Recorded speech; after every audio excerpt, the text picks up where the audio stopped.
Wala kirina Muhammad. Bienvenue sur Salama TV, votre chaîne de spiritualité pour explorer, apprendre et vivre l'islam avec passion et modernité, où spiritualité, savoir, Coran et hadith enrichissent votre foi au quotidien. Aujourd'hui, nous abordons la leçon 22 dont le sujet est: durant le mois de Ramadan, chaque musulman a une invocation exaucée chaque jour et nuit. D'après Abu Saïd al-Khudri, qu'Allah l'agrée, le prophète, que la prière d'Allah et son salut soient sur lui, a dit: certes, Allah a des affranchis chaque jour et nuit du mois de Ramadan, et certes, chaque musulman a chaque jour et nuit une invocation exaucée, rapportée par Al-Bazzar et authentifiée par Cheikh Albani dans Sahih Targhib wa Tarhib numéro 1002. عن أبي سعيد الخدري رضي الله عنه قال رسول الله صلى الله عليه وسلم: إن لله عتقاء فيك ليوم وليلة، يعني في رمضان، وإن لك لمسلم فيك ليوم وليلة دعوة مستجابة. رواه البزار وصححه الشيخ الألباني في صحيح الترغيب والترهيب.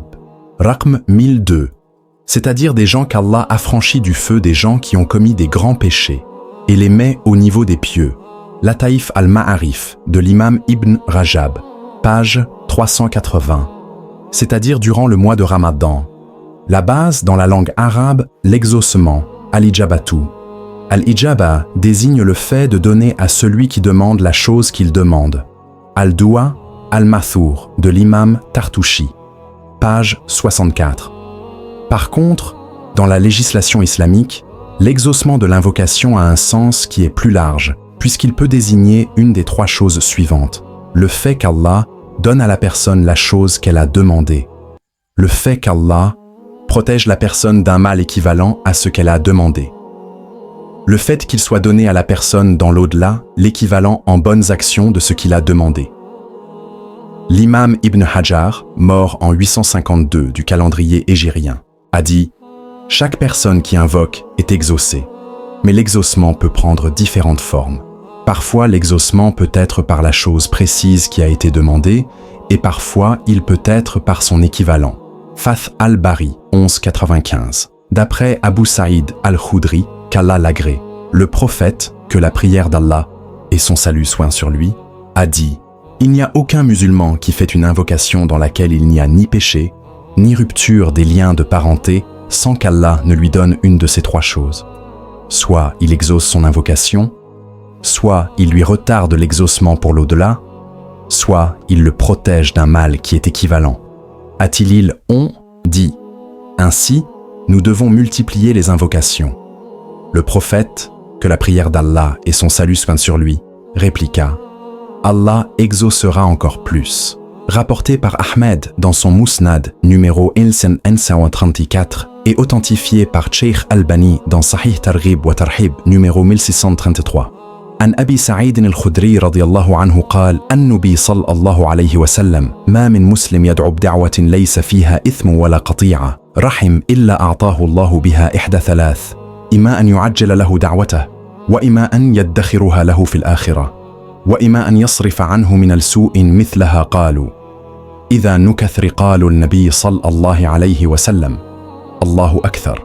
رواه أحمد في مسنده رقم 1005 وصححه الشيخ الألباني في صحيح الترغيب والترهيب رقم 1632. C'est-à-dire que la chose qu'il a demandée lui est donnée dans la vie d'ici-bas. Par contre, cela ne signifie pas forcément qu'Allah donne tout de suite à la personne qui a invoqué ce qu'elle a demandé. Il est possible que la chose demandée soit donnée à la personne, mais plus tard, car Allah sait que cela est meilleur pour elle. Voir Al-Tabsira de l'imam Ibn al-Jawzi 1971 et Fath al-Bari de l'imam Ibn Hajar 332. Il est mentionné dans une autre version de ce hadith que le prophète, que la prière d'Allah et son salut soient sur lui, a dit ici: soit il lui est gardé pour l'au-delà l'équivalent de son invocation comme récompense. Cette version est rapportée par Al-Hakim dans son Mustadrak numéro 1867, qu'il l'a authentifiée et l'imam Dahabi l'a approuvé dans son authentification. De plus, cette version a également été authentifiée par Cheikh Salim al-Hilali dans sa correction des Adkar de l'imam Nawawi, page 850. Cela peut être sous la forme du fait qu'Allah pardonne un péché qui a été commis précédemment, comme cela est mentionné dans la version de ce hadith rapporté par Tabarani dans Al-Mujam al-Awsat, numéro 4368. C'est la fin de la leçon 22. Prochainement, nous allons aborder la partie à savoir pratiquer l'adoration d'Allah durant les nuits du mois de Ramadan permet d'obtenir le pardon de ses péchés précédents. Ne manquez pas les trésors de savoir et de spiritualité. Abonnez-vous dès maintenant à Salama TV, votre chaîne dédiée aux rappels islamiques, invocations puissantes et enseignements inspirants. Rejoignez une communauté engagée pour renforcer sa foi et se rapprocher d'Allah chaque jour. Cliquez sur s'abonner et activez la cloche pour ne rater aucun contenu. Ensemble, cheminons vers le bien.